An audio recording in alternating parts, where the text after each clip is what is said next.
Welcome to the Retirement Wealth Podcast. We're so glad you're joining us today. Yeah, it's great to have you here. We know that planning for retirement can feel overwhelming sometimes, especially with all the ups and downs in the market. Absolutely. It's a big concern for many people. How do you protect your hard-earned savings from those market crashes that seem to happen out of nowhere? Right? And that's what we're diving into today. We'll be discussing some practical strategies to help safeguard your retirement savings. Plus, we'll touch on the importance of having a solid financial plan in place. Yes, and we'll explore how different investment options can play a role in protecting your assets. Oh, and we can't forget about the emotional side of it too. It's not just about numbers, but also about peace of mind. Exactly. And we'll share some tips on how to stay calm during market volatility. So whether you're just starting to think about retirement or you're already enjoying it, there's something here for everyone. Let's get started on this journey together and help you feel more secure about your retirement future. Right. So let's dive into our first topic. Emily, it's really crucial for folks to understand why protecting retirement savings from market crashes is so important right now. We're living in a time of significant economic uncertainty. Yeah, absolutely. It just seems like every day there's some new headline about market volatility or inflation rates climbing again. It can feel pretty overwhelming for those planning for retirement. Exactly. And let's not forget about the timeline. Many people are approaching retirement age, or they're already there, and they might be relying heavily on their savings. A market crash can really derail those plans. Right. I've talked to a few listeners who mentioned feeling anxious about the market. One even said they were considering pushing back their retirement by a couple of years because of the fluctuations. That's a common sentiment, and it's understandable. When you're looking at your nest egg, a sudden drop can be really alarming. But it's not just about the numbers. It's also about inflation. We've seen inflation impacting everyday costs, from groceries to healthcare. Totally. And those costs are only expected to rise. If retirement savings aren't protected, people may end up not having enough to cover those essential expenses, right? Exactly. Picture someone who's planning to retire in the next few years. If they've got a good portion of their savings in the stock market, and then there's a downturn, their portfolio could take a hit just when they're about to start drawing from it. They could find themselves in a tough spot. That's so true. And with healthcare costs rising, it's not just about having enough to live day to day. It's about planning for those unexpected medical expenses, which can really add up in retirement. And then there's the tax efficiency piece. With potential changes in tax laws, retirees need to think about how much they'll actually keep after taxes, especially if they're relying on withdrawals from tax-deferred accounts like traditional IRAs. I can see how that would complicate things. It's like, you think you have a certain amount saved, but then when you factor in taxes, it could be less than you anticipated. Exactly. And if we look at Social Security, there are changes happening there too. Some folks might not realize how these changes impact their benefits, and that can affect their overall retirement strategy. Right. It's like a domino effect. One change leads to another, and before you know it, your retirement plan needs a major overhaul. Absolutely. I recently spoke with a couple who were planning to rely on Social Security as a significant part of their income. They hadn't fully accounted for potential changes in benefits, and that could mean they need to save more now or adjust their plans. That's a great example. And speaking of plans, I think a lot of retirees also worry about leaving a legacy. They want to ensure that their kids or grandkids are taken care of. Yes, legacy planning is becoming increasingly important. People want to pass down not just their wealth, but also their values and lessons learned. If the market crashes, it could impact what's left to be passed down. And that emotional side of financial security is so important too. I've heard so many stories from retirees who, once they felt secure, were able to enjoy their retirement more fully. Exactly. The peace of mind that comes from knowing your savings are protected allows retirees to focus on enjoying life, spending time with family, traveling, or pursuing hobbies. It's such a contrast to the stress and anxiety that can come from worrying about money. So with all these factors in play, market volatility, inflation, taxes, and the emotional side, how do we start to address these issues? Well, I think it's really about having a proactive strategy. For starters, diversifying investments can help protect against market downturns. That makes sense. So instead of having everything in one place, spreading it out helps reduce risk? Exactly. And also considering alternative investments that might not be as tied to the stock market can provide additional layers of security. I see. And how about the inflation protection piece? Good question. Investing in assets that have historically outpaced inflation, like real estate or certain types of bonds, can be a smart move. And what would you say about the tax efficiency aspect? Well, exploring tax-efficient withdrawal strategies is key. It could involve knowing when to tap certain accounts, like withdrawing from taxable accounts first, before dipping into tax-deferred ones. That sounds like a smart play. And what about Social Security? It's important to strategize when to take benefits. Delaying benefits even a few years can significantly increase monthly payouts. That's a great tip. And for legacy planning, I assume having a well-structured estate plan is essential? Absolutely. A solid estate plan ensures that your assets are distributed according to your wishes, and it can also help minimize taxes on what you pass down. Wow, there's so much to consider. It really emphasizes the need for a comprehensive approach to retirement planning. Definitely. And with the current economic trends, it's more important than ever to start implementing these strategies now, rather than waiting for a crisis to hit. So it sounds like the sooner you start thinking about these issues, the better off you'll be in the long run. Exactly. Taking proactive steps can help ensure that your retirement years are as enjoyable and secure as possible. That's a great note to end on as we dive into some specific strategies next. You know, Emily, when we talk about protecting retirement savings from market crashes, one of the first things that comes to mind is diversification. It's, pretty crucial, right? Absolutely. Diversification helps spread your risk across different asset classes. So instead of putting all your eggs in one basket, you mix it up with stocks, bonds, maybe some real estate, and even cash. Right. And a common rule of thumb is the 70-30ths portfolio, where you might allocate 70% to stocks and 30% to bonds, especially if you're still in the accumulation phase. But as you approach retirement, you might want to shift that ratio to something more conservative, like 60-40ths or even 50-50. That makes sense. And, you could use bonds to cushion against stock market volatility, right? Exactly. Bonds are typically less risky than stocks. So when the market dips, your bond investments can help stabilize your portfolio. Plus, they provide regular income, which is important when you're withdrawing funds in retirement. Speaking of withdrawals, there's the 4% rule, which is a popular guideline for how much you can withdraw from your retirement savings each year without running out of money. Yes. The 4% rule suggests that if you withdraw 4% of your portfolio annually, you should be able to sustain your savings for about 30 years, assuming a traditional stock and bond mix. But, it's not one size fits all. Right, if the market's down when you start withdrawing, that could really impact your nest egg. So it's essential to have a strategy in place. Exactly. That's where the bucket strategy comes in.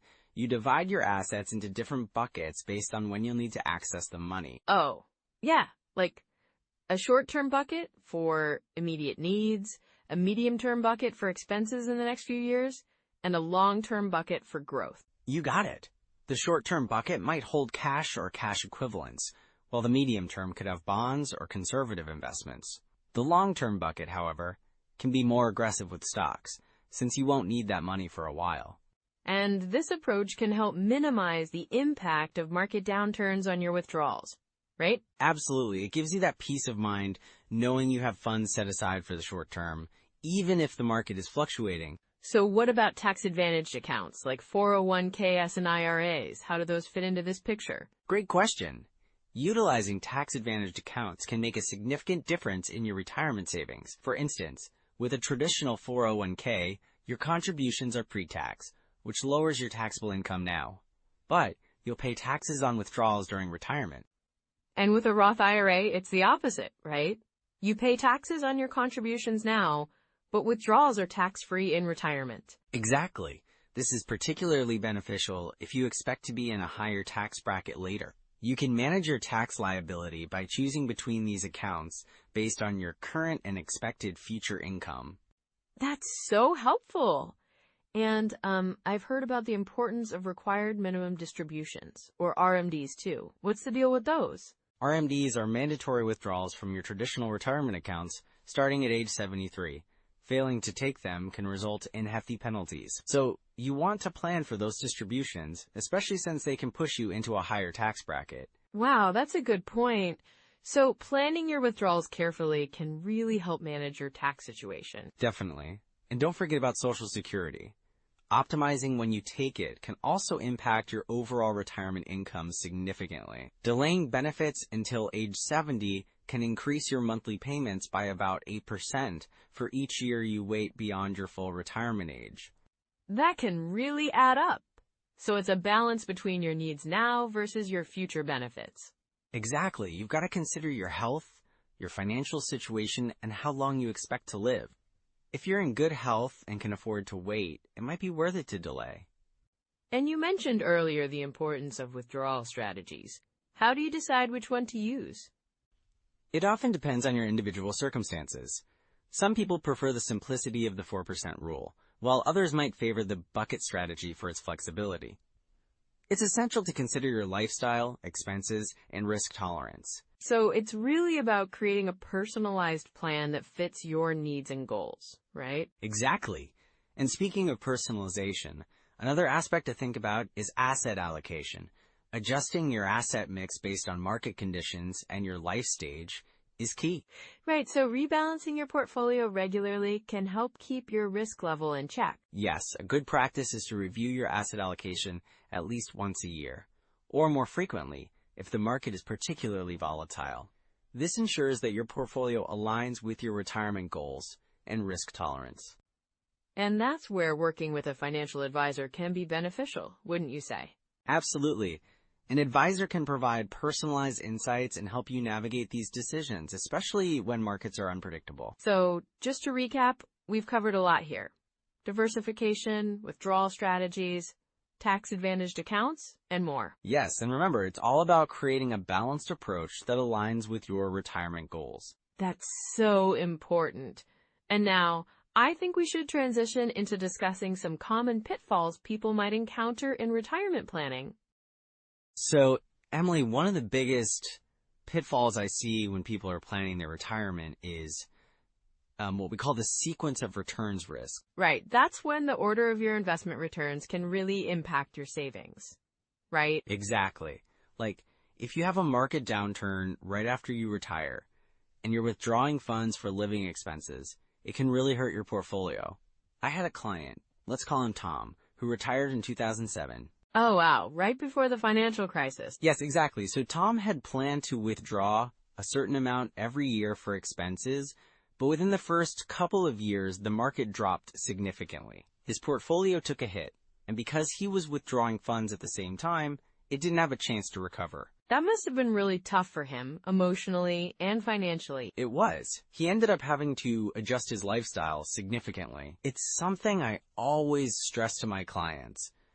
Consider how much you're withdrawing and when you're withdrawing it. So it's not just about how much you have, but also when you take that money out? Exactly. And another common mistake I see is ignoring the tax implications of withdrawals. A lot of folks don't realize that taking money from certain accounts can push them into a higher tax bracket. Oh, that's a big one. Can you give an example? Sure. I had another client, let's call her Linda. She was really focused on enjoying her retirement and didn't think much about taxes.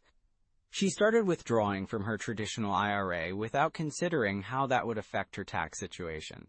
So she ended up paying more taxes than she expected? Right! And it bit her in the end. She had to dip into her savings more than she planned because the tax hit was more than she anticipated. It's crucial to have a solid withdrawal strategy that considers taxes, especially with the various accounts you may have. That makes so much sense. And I bet healthcare costs are another area where people underestimate their needs. Absolutely. Healthcare expenses can be one of the largest costs in retirement. I had a couple, let's call them Jim and Sarah, who thought they had saved enough for their retirement based on their current health. But then, Sarah was diagnosed with a chronic condition that required ongoing treatment. Oh no. That must have changed everything for them. It did. They hadn't factored in those additional medical expenses, and it really strained their budget. They had to cut back on other areas, which was frustrating for them. So what would you suggest to avoid that situation? I always recommend that clients plan for healthcare costs with a buffer in their budget. It's important to look at not just current health, but family history as well, and maybe even consider long-term care insurance. Definitely a wise move. And what about asset allocation? I know that's a big topic. Oh yes, asset allocation is critical. Many retirees tend to become overly conservative as they age, not realizing they still need growth in their portfolios to outpace inflation. I had a client named Mike who moved almost all his investments into bonds because he was worried about market volatility. And how did that work out for him? Not great, unfortunately. While he felt safer, the returns on bonds weren't enough to keep up with inflation, and he was losing purchasing power. It's important to have a diversified portfolio that matches your risk tolerance and time horizon. Sounds like a balancing act. It really is. And speaking of balancing, claiming Social Security too early is another common mistake. A lot of people think they need to take it as soon as they're eligible. Right, but waiting can sometimes be more beneficial, can't it? Yes, exactly. I had a client, let's call her Karen, who claimed her benefits at 62 because she wanted to start enjoying her retirement right away. But she didn't realize that by claiming early, she would receive a reduced benefit for the rest of her life. That's a tough realization. It is. If she had waited just a few more years, her benefit would have increased significantly. It's critical to analyze the long-term implications of when to claim. So what are some red flags that someone should look out for in their own planning? Well, if you're feeling uncertain about your withdrawals, or if you're constantly stressed about market fluctuations, those are definitely red flags. Also, if you haven't revisited your financial plan in a while, it might be time for a checkup. That makes sense. What about those who might be nearing retirement but haven't done any planning yet? Great question. For them, I'd say start by assessing your current financial situation. Look at your savings, expected expenses, and think about your desired lifestyle in retirement. And don't hesitate to reach out to a financial advisor who can help guide you through the process. So it's really about being proactive and informed, isn't it? Absolutely. The more you know, the better equipped you'll be to make decisions that align with your goals. And if you're already in retirement and facing these challenges, don't panic. There are always steps you can take to adjust your plan. Like what? Well, for starters, reassessing your budget or spending habits can help. Maybe consider part-time work if you're able, or looking into ways to adjust your investment strategy to be more aligned with your needs. So it's about flexibility and being willing to adapt. Right. Retirement is a journey, and it's important to remain adaptable. Keep an eye on your financial health, and be open to making changes when necessary. Those are some really valuable insights, David. I think it's crucial for our listeners to feel empowered rather than overwhelmed. Yes, exactly. Prepare for the unexpected, plan wisely, and know that you have options. Such a great note to end this section on. So what are some next steps that people can take right now to protect their retirement savings? Well, first, I'd suggest reviewing your current financial plan, assessing your asset allocation, and definitely keeping an eye on your withdrawal strategy. And maybe starting a conversation with a financial professional if you haven't already. Sounds like a solid plan. Let's transition into some actionable steps for our listeners to take moving forward. So, Emily, now that we've talked about how to protect your retirement savings from market crashes, let's dive into some actionable steps folks can take right now. Absolutely. It's all about making those small, manageable changes that can lead to big results, right? Exactly. One of the first things I recommend is to review your investment portfolio, like regularly. I mean, at least quarterly. This gives you a chance to assess how your investments are performing and adjust if needed. That makes a lot of sense. And, with technology today, it's easier than ever to keep track of your investments. There are so many tools out there. Right. You could check out platforms like Vanguard, Fidelity, or Schwab. They all offer retirement calculators that can help you run projections based on your current savings and expected growth. Those calculators are super helpful. They can really paint a clearer picture of what your retirement might look like. Exactly. And if you haven't yet, you should really create an account on ssa.gov to check your Social Security benefits. Knowing what to expect from Social Security can help you plan better. That's a great point, David. Understanding your benefits can really help in determining how much you need to save on your own. And speaking of saving, another tool to consider is tax software. It helps you plan for taxes in retirement, which can be a big factor in how much you actually keep. For sure. And don't forget about financial planning apps. There are tons out there that can help you track your spending, savings, and even set up budgets. Yeah, I love those apps. They can help you visualize your financial habits and see where you might need to cut back or adjust. And it's all about those small habits, right? Just like you mentioned earlier, if you start reviewing your portfolio quarterly, it becomes a routine. Absolutely. And you can also run those retirement projections regularly. It keeps you engaged with your plan and can motivate you to make adjustments if you see you're off track. Totally. And if someone feels overwhelmed, maybe they can start by just setting aside a bit of time each month to focus on their finances. That's a great idea. Even just dedicating, like, an hour to review your financial situation can make a huge difference over time. And for those looking for more in-depth knowledge, there are some fantastic books and podcasts out there. Definitely. Books like The Bogleheads, Guide to Investing, or The Intelligent Investor are classics that offer solid advice on investing strategies for retirement. And podcasts can be super inspiring too. Shows like The Bigger Pockets Money Show or Retirement Answer Man provide great insights and actionable advice. Yes, and remember, it's never too late to improve your plan. Even if you're already retired, small adjustments can have a meaningful impact on your financial future. That's such a reassuring thought. Just taking one step at a time can help build your confidence and lead to better financial health. Exactly. So as you start implementing these steps, keep in mind that financial planning is a journey, not a sprint. Right. And developing good habits now can really pay off in the long run. Absolutely. Staying informed and proactive is key to navigating market fluctuations and ensuring your retirement is secure. So those are some practical first steps. Now let's bring this all together.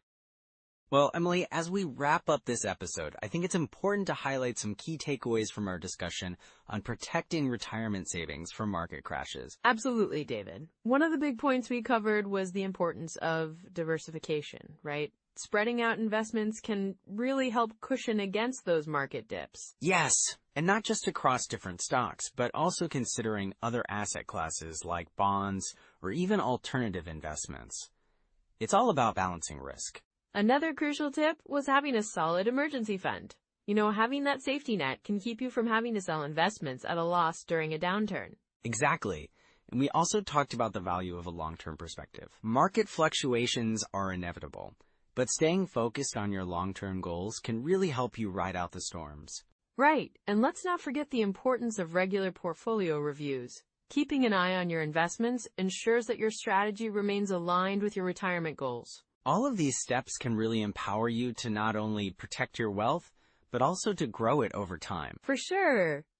It's all about building a solid foundation for your future. And remember, it's never too late to start making those adjustments. Definitely.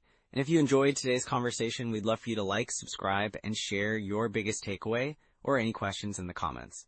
It really helps us connect with you. Yeah, and think about sharing this episode with someone you know who's planning for retirement or already in it. They might find these tips super helpful. And don't forget, next time, we'll dive into how to calculate retirement income needs accurately. I can't wait for that discussion. It's such an important topic. Thanks for joining us today, everyone. Until next time, take care and keep building that retirement wealth.